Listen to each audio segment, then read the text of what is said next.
Hello, my name is Johan Falk at Node 1 in Sweden, as you probably know by now.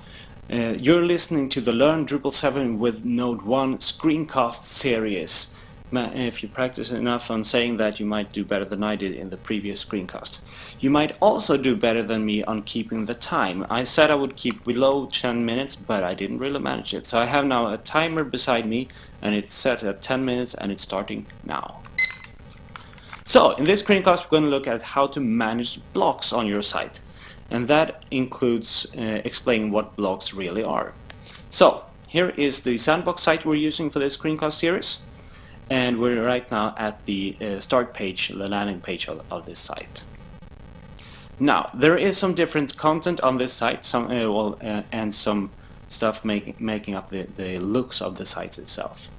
We have some things that is just the backdrop of the site, managed by what's called the theme of the site. That's like this blue stuff up here. You also have these tabs. It's kind of managed by the theme. These links as well, the site name, the logo here. Then we have the main content, it's called. It's in here, or even this one, I think. That displays what's supposed to be shown at this URL that we are at. If we go to another URL, we can see that we get something else here. Here we look at node 1, and so this main content contains node number 1.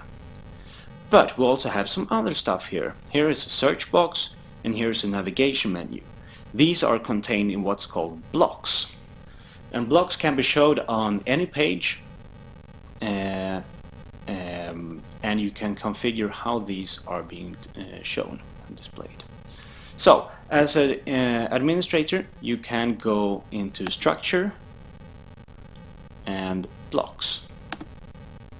And to get a better view of what I'm talking about here, I'm gonna click something that's called demonstrate block regions, and then it says Bartik here as well. If I click here, we get some kind of wireframe or sketch of this website with some yellow marks displaying what's called regions on the site, or in this theme. Theme is what makes up the looks of the website. Here we have something called header. This is a region where you can have stuff, blocks actually placed. We have featured, it seems. We have sidebar first, sidebar second to the left and right of main content. Here we have highlighted, something, a place where we can have blocks with highlighted content. Help messages, content here is where we have the main content placed right now, and then a number of more regions further down the page. Okay, if we go back here to the block list, here is an overview of the blocks available on the site. We can see that we have all the regions set up here as headers, and then under some headers we have here blocks. This is a system help block put in the help region. We have no blocks in the highlighted region, no blocks in the feature region. In the content region we have the main page content. And if I use a new tab here, that's this. Alright, but we also have stuff here to the left, so I'm gonna see if I can find that. Yeah, sidebar first, we have the search form, we have the navigation menu, we also have the user login form. We don't see that right now because we're already logged in.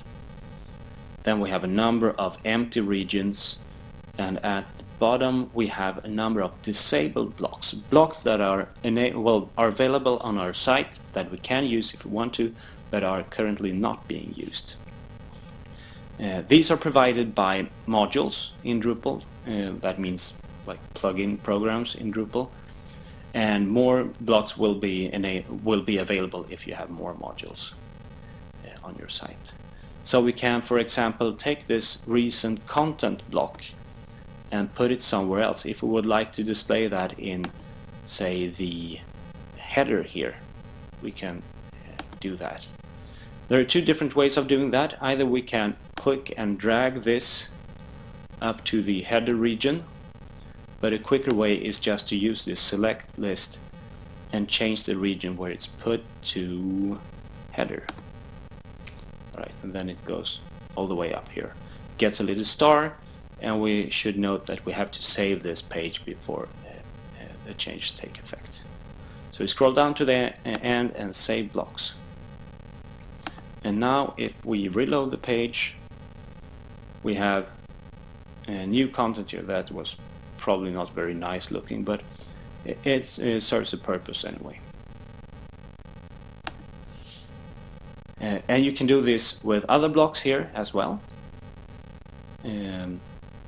Put them in regions. You can reorder blocks inside a region, and you can also add a new block if you like to. We're going to have look more into that in the next screencast. Now, what makes up the look in Drupal on a Drupal site is the theme at the most basic level. And different themes can have different regions available. This Bartik theme, the default theme in Drupal 7, has had a number of regions as we saw here in the demonstrate region link. Quite many. But if you have another theme, it might have different regions, and so you have to have these block settings on a per theme basis. And we see here that we have another theme available called 7, which is our administration theme, which is kind of obvious if we demonstrate the block regions in 7 here.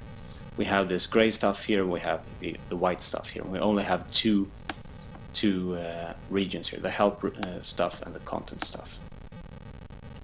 So we could, if we like to, add blocks into our administration pages as well, but that's usually not advisable because it takes up too much space. Okay, so this is how you enable blocks on your website and decide where the blocks should be shown.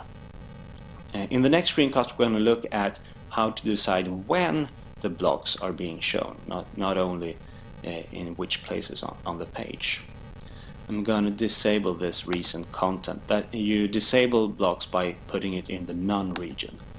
It makes a move down here, and maybe we can instead add, say, who's online. I'm going to add that one too. Well, that's not actually. I'm just going to save this. So, okay, the main lesson here is that there are something called blocks on Drupal sites that you can put in something that's called regions. Blocks are something that is independent of the path you have on the site, more or less. They don't have any path of their own. You can't tie them into the path, but that's a different matter. And this is in contrast to the main content on the site, which is a direct function of the path that you have in the URL. So main content and block, and then you have the backdrop of the theme itself. That's the stuff that is being displayed on a Drupal website. And I managed to keep this below 10 minutes, so I'm going to stop right now. Thank you very much for listening. Goodbye.